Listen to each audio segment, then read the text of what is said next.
नमस्कार स्टूडेंट्स। आज हम भारतीय राष्ट्रपति का अध्ययन करेंगे। भारतीय संघ की कार्यपालिका के प्रधान को राष्ट्रपति कहा जाता है, जो कि एक औपचारिक प्रधान होता है। यह पद गौरव प्रतिष्ठा का प्रतीक है। भारत के राष्ट्रपति के नाम से शासन के सभी कार्य किए जाते हैं। वह स्वयं शासन में भाग नहीं लेता। भारत के राष्ट्रपति का निर्वाचन। भारत के राष्ट्रपति को निर्वाचित होने के लिए कुछ योग्यताओं को पूरा करना होता है। यह योग्यताएं हैं कि वह भारत का नागरिक हो, साथ ही उसने 35 वर्ष की आयु पूरी कर ली हो। इसके साथ वह लोकसभा का सदस्य निर्वाचित होने की योग्यता रखता हो और किसी भी लाभ के पद पर कार्य नहीं करता हो। राष्ट्रपति के नाम को आवेदकों और अनुमोदकों की आवश्यकता होती है। किसी भी व्यक्ति को राष्ट्रपति पद के लिए प्रत्याशी बनने के लिए आवेदकों और अनुमोदकों द्वारा उसके नाम को प्रस्तावित करना होता है। यह संख्या आवेदकों की 50 और अनुमोदकों की 50 होती है। अतः राष्ट्रपति का नाम प्रस्तावित करने के लिए कुल 100 सदस्यों की आवश्यकता होती है। कार्यकाल। भारत में राष्ट्रपति का कार्यकाल निश्चित है। यह 5 वर्ष निर्धारित किया गया है, किंतु मृत्यु, त्यागपत्र अथवा महाभियोग द्वारा पदच्युति के कारण राष्ट्रपति का पद रिक्त हो जाए तो नए राष्ट्रपति का चुनाव पुनः 5 वर्ष की संपूर्ण अवधि के लिए किया जाता है। वेतन भत्ते। भारतीय राष्ट्रपति को 5 लाख रुपए वेतन भत्ते प्राप्त होते हैं। उन्मुक्तियां। भारत का राष्ट्रपति जब तक अपने पद पर आसीन है, न्यायालय में उस पर कोई भी मुकदमा नहीं चलाया जा सकता। उसके विरुद्ध कोई भी कार्यवाही 2 माह का नोटिस देकर ही की जा सकती है।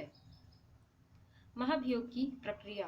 महाभियोग की प्रक्रिया अनुच्छेद 61 में दी गई है। अनुच्छेद 61 के अनुसार संविधान का उल्लंघन करने पर राष्ट्रपति पर महाभियोग की प्रक्रिया चलाकर उसे कार्य मुक्त किया जा सकता है। इसके द्वारा संसद के किसी भी सदन में अर्थात लोकसभा अथवा राज्यसभा में किसी एक सदन में सदन की कुल संख्या के 1/4 सदस्यों का हस्ताक्षर होना आवश्यक है। इस प्रकार का संकल्प प्रस्तावित करने के पूर्व 14 दिन की स्पष्ट और लिखित सूचना लोकसभा अथवा राज्यसभा सभापति को देना अनिवार्य है।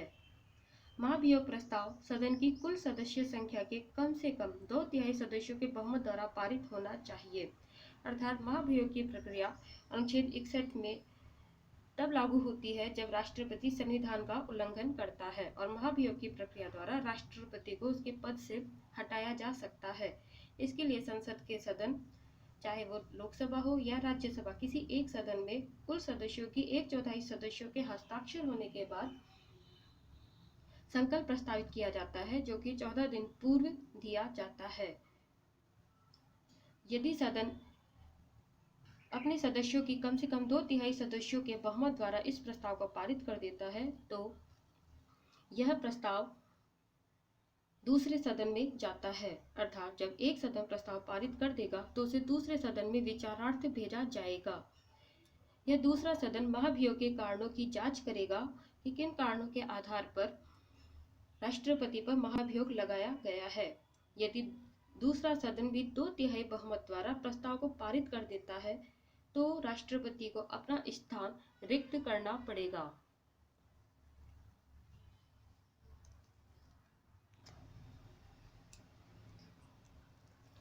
निर्वाचन पद्धति। भारत में राष्ट्रपति का निर्वाचन अनुपातिक प्रतिनिधित्व प्रणाली की एकल संक्रमणीय मत पद्धति द्वारा किया जाता है। इस एक अनुपातिक प्रतिनिधित्व प्रणाली की एकल संक्रमणीय मत पद्धति में एक निर्वाचक मंडल होता है। यह निर्वाचक मंडल ही राष्ट्रपति के निर्वाचन को संपादित करता है, जिसमें संसद के दोनों सदन के निर्वाचित सदस्य तथा राज्यों की विधानसभाओं के निर्वाचित सदस्य भाग लेते हैं। इसमें प्रत्येक सदस्य की मत संख्या निर्धारित कर दी जाती है। प्रत्येक सदस्य की मत संख्या निर्धारित करने के लिए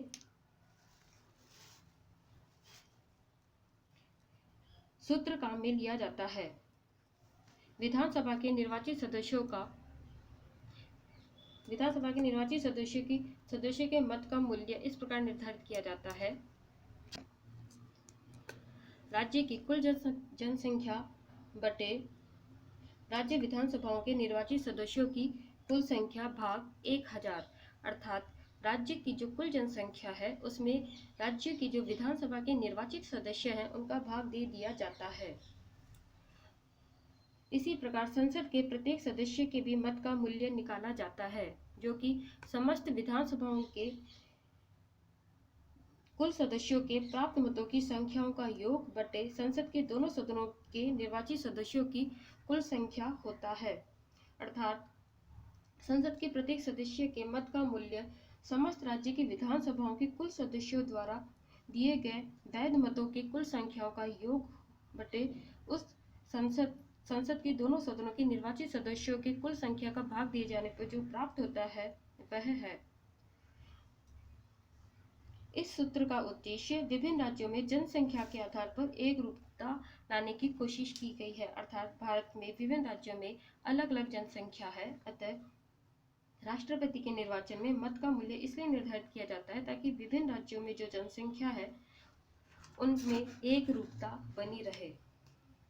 भारत के राष्ट्रपति का निर्वाचन चूंकि आनुपातिक प्रतिनिधित्व के एकल संक्रमणीय मत से गुप्त मतदान द्वारा होता है, इस पद्धति में प्रत्याशियों के नाम एक मतदान पत्र पर छाप दिए जाते हैं और नामों के आगे वरीयता मतदान के लिए स्थान छोड़ दिया जाता है। मतदाता चुनाव लड़ने वाले सभी प्रत्याशियों के सामने अपनी पसंद का अंक लिख सकता है। मतदाता को उतने ही मत देने का अधिकार होता है जितने प्रत्याशियों के नाम मतदान पत्र पर छपे होते हैं। अर्थात राष्ट्रपति का निर्वाचन आनुपातिक प्रतिनिधित्व की एकल संक्रमणी में गुप्त मतदान द्वारा होता है, जिसमें प्रत्याशियों को एक मतदान पत्र दिया जाता जिसमें प्रत्याशियों के नाम एक मतदान पत्र पर छाप दिए जाते हैं। यह मतदान पत्र मतदाताओं को दिया जाता है, जिसमें मतदाताओं को प्रत्याशियों के नाम के आगे वरीयता लिखनी होती है। यह वरीयता वह अपनी पसंद के अनुसार लिखते हैं और सभी मतदाताओं को उतने ही मत देने का अधिकार दिया जाता है जितने कि प्रत्याशियों के नाम उस मतदान पत्र पर छपे होते हैं। अर्थात यदि 5 प्रत्याशी हैं तो मतदाताओं को 5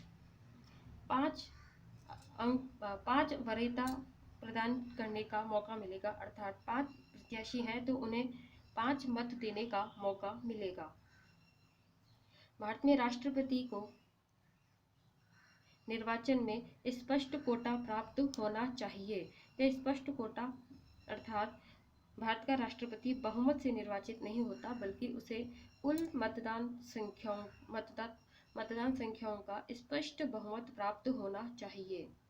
भारत के राष्ट्रपति के निर्वाचन में होने वाले विवादों के विरुद्ध सर्वोच्च न्यायालय में प्रतिवेदन किया जा सकता है। अर्थात यदि राष्ट्रपति के निर्वाचन में कोई विवाद है तो वह सर्वोच्च न्यायालय में प्रतिवेदन देकर सुलझाया जा सकता है।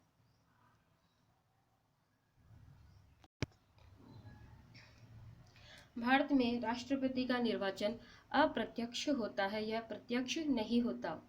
भारत में राष्ट्रपति का निर्वाचन भारत के लोग इसमें सीधे भाग नहीं लेते, बल्कि वे राष्ट्रपति के निर्वाचन में अप्रत्यक्ष तौर पर भाग लेते हैं। अर्थात भारत में राष्ट्रपति का निर्वाचन भारत के नागरिकों द्वारा चुने हुए विधानसभा सदस्य और लोकसभा और राज्यसभा के सदस्य करते हैं। अतः भारत में राष्ट्रपति का निर्वाचन अप्रत्यक्ष है।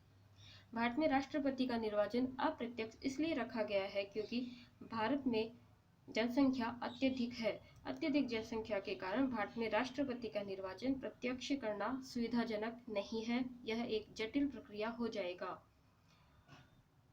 साथ ही भारत में मंत्रिमंडल का निर्वाचन प्रत्यक्ष तौर पर होता है। ऐसी परिस्थिति में मंत्रिमंडल के प्रत्यक्ष निर्वाचित होते हुए यदि राष्ट्रपति भी प्रत्यक्ष निर्वाचित किया जाता है तो स्थिति बड़ी बेमल हो जाएगी। साथ ही राष्ट्रपति का निर्वाचन दलीय आधार पर नहीं होता है। यदि राष्ट्रपति का निर्वाचन प्रत्यक्ष होता है तो राष्ट्रपति का निर्वाचन दलीय आधार पर होगा, जो कि कोई एक अच्छी स्थिति नहीं मानी जाएगी। इसके अलावा राष्ट्रपति का निर्वाचन बहुमत मतों के बजाय स्पष्ट बहुमत से होता है। यदि राष्ट्रपति का निर्वाचन प्रत्यक्ष होता है तो बहुमत मतों से होगा, जो कि उचित नहीं है। भारत के एक सर्वोच्च पद के प्रत्याशी का निर्वाचन स्पष्ट बहुमत से हो, वही देश के लिए अच्छा है। आलोचना। राष्ट्रपति के निर्वाचन पद्धति की आलोचना की जाती है कि यह एक जटिल, दुर्बोध और एक पेचीदी पद्धति है।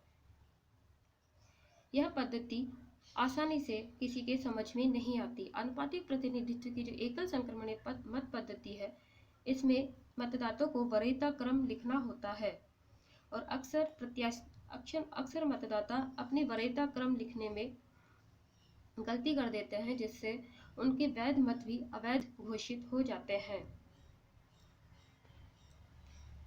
स्पष्ट बहुमत नहीं मिलने पर आनुपातिक पद्धति भी व्यर्थ हो जाएगी। साथ ही इसकी आलोचना में यह भी कहा जाता है कि अगर राष्ट्रपति को स्पष्ट बहुमत नहीं मिलता तो आनुपातिक पद्धति व्यर्थ हो जाती है। किंतु इन कमियों के बावजूद भी राष्ट्रपति के निर्वाचन पद्धति के कुछ गुण हैं। वह यह है कि यह संघीय सिद्धांत के अनुकूल है, क्योंकि इसमें केंद्र और राज्यों को बराबर भाग लेने का मौका मिलता है। साथ ही राष्ट्रपति का चुनाव प्रत्यक्ष न होकर अप्रत्यक्ष होने से यह चुनाव अत्यधिक शांति के साथ संपादित होता है। यह राष्ट्रपति का पार्ट 1 है। धन्यवाद।